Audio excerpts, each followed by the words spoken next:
waxtaan ak ñoom li nga xam ni mooy gis ko su njiiti réew mi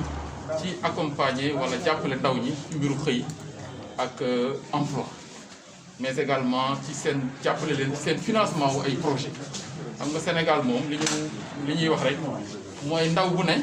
li la préoccupé mooy looy suturloo yaag sa njaboot wala yaag say yooyu ba tax na kon président de la République dañuy saluer pertinence vision mooy gis-gisam bi mu am pour def instrument boo xam ni dina gën a jàppale ndaw ñi mais ci ni mu gën a gaawe mooy ñu baral suñu loxo ci jàppale accompagnement jeune loolu moom la ñuy tudde entrepreneuriat rapide ba tax na tey occasion la woon pour ñun ñu ñëw partager ak waa DER projet yi nga xam ni moom la ñu am ci ministère bi mais également waxtaan ak ñoom ci li nga xam ni ministère bi mën na leen a jaaxam ni mooy projet yi nga xam ni moom la ñu porté ndax tey président de la République dafa def choix ci ndaw ñi dafa gëm jeunesse bi dafa bëgg a jàppale ndaw ñi mu jël pour un début sur fonds propres juróom-benn fukki milliards dugal ko ci entrepreneuriat ndaw muy lu am solo loo xam ni war nañ ko xamale Sénégal yi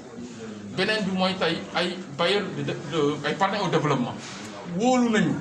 ci état Sénégal wóolu nañu la DER ba ñëw dugal ci à peu près 70 milliards pour wane rek li nga xam ni tey DER am na ko en termes de crédibilité mais également de pertinence ci projet yi nga xam ne mu ngi koy jàppale ndaw mais président de la République yemul ci loolu dafa ni ci at bii ren ñuy dugg muy 2021 dina mobiliser sur fonds propres budget Sénégal lu toll ci téeméeri juróom fukki milliards pour jàppale ndaw ñi encore muy benn conviction renouvelée muy gëm-gëm bu bees bu président di suqali rek jëmale ko ci ndaw ñi pour lu mu leen di gën a jàppale loolu nag dafay laaj ñun ñëpp ñu lëkkale suñu doole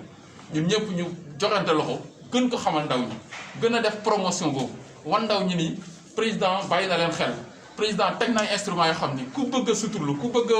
a développer projet ku bëgg a liggéey am na foo mën a jaar mais loolu nee naa warul yem Dakar ak Thiès rek ndax dañu gis ni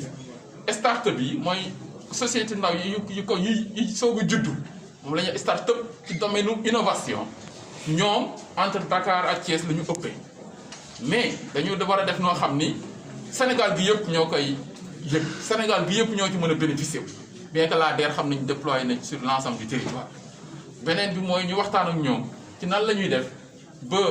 mbiru financement yooyu ñu mën ko baral mooy lu mu gën a gaaw gën a baax ndax ndaw ñi soxla nañu vraiment jàppale mais jàppale bu gaaw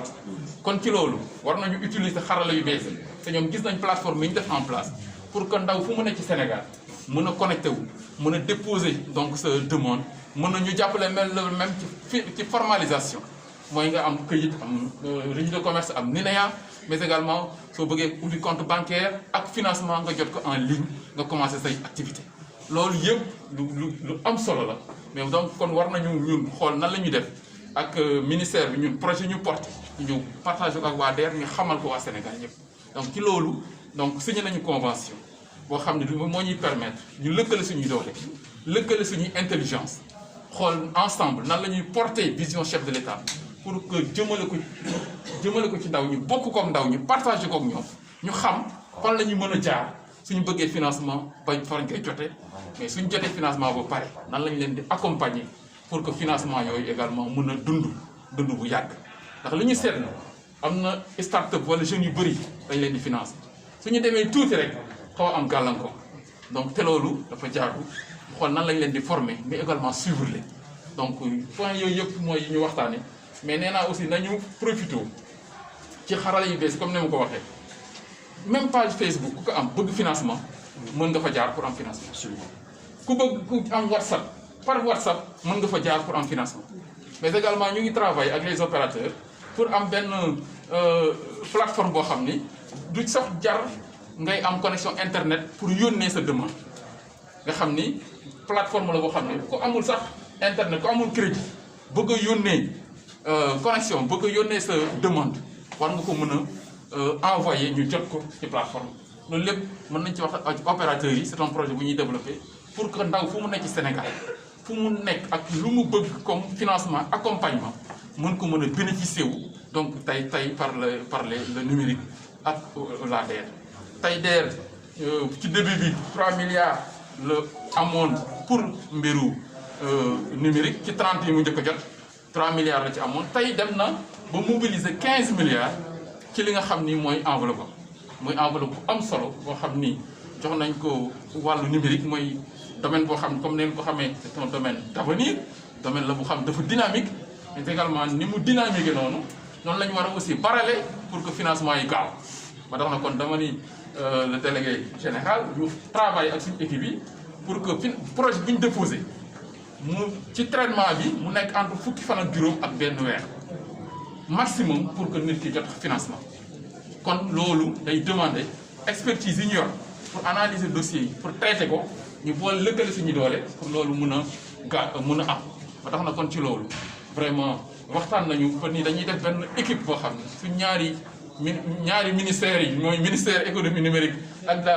la délégation générale ñooy lëkkale seen i doole teg équipe boo xam ni mooy assurer suivi yooyu mais également lëkkale seen doole pour prise en charge efficace préoccupation jeunes yi dans le domaine du numérique. donc ñu fàttali rek ni président de la république enveloppe bi mu mujjee teg muy 350 milliards pour la jeunesse ci ñetti at yi ñu jëm tey wax na ni nañu génne 150 milliards ci plan d'urgence pour teg ko pour ndaw ñi loolu numérique daf ci war a jël part bu baax ndax xam nañu économie numérique ni mu mën a mobiliser tey ni mu mobiliser jeunes yi mais également ni mu mën a mobiliser jeunes yi créer emploi pour l'avenir aussi ay emploi décent de ce point de vue là ñun dinañ ci liggéey ci 150 milliards yooyu pour que numérique am ci part bu am solo ndax tey li mu mën a mobiliser ci jeunes yi ak ci ndaw ñi ak jigéen ñi kenn xamul nu mu toll ñun ñu ngi développé benn projet bu ñuy wax développement entrepreneuriat féminin donc ci Sénégal boo xam ni jigéen ñi lay jàppale ci li jëm ci mbiru numérique donc projet boobu seetlu nañu ni jigéen ñi tey ñu ngi ci xolu numérique ci grand prix chef de l'État pour l'innovation numérique bi nga xam ne moom lañ mujj a def ñetti lauréats yi nga xam ni ñoo gagné grand prix du chef de l'État ñaari prix yi ay jigéen lañu kon xam nañ tey jigéen ñi ni ñu nekk au cœur du numérique kon tey war nañ gën a bàyyi xel jigéen ñi te ñooñu ay jigéen lañu mais ay ndaw lañu mooy jeunesse bi mu ngi ci cœuru numérique mais ci biir jeunesse boobu aussi les jeunes filles dañu nekk au cœur donc du numérique kon nañ leen gën a bàyyi xel gën leen a jàppale donc ba tax na kon donc loolu daal laa ñëwoon partage tey vraiment ak le délégué général di ko féliciter encore di ko encourager parce que il se déploie il se bat gis naa ko ci terrain bi nu muy déployer nu mu porter la vision du chef de l'État nu mu koy mettre en œuvre nga xam ni mën na compter ci suñu ministère nga xam ni mën na compter ci ñun ñu nekk ay ndaw président de la République ñu joxante la ko mettre en œuvre sa vision et ses orientations.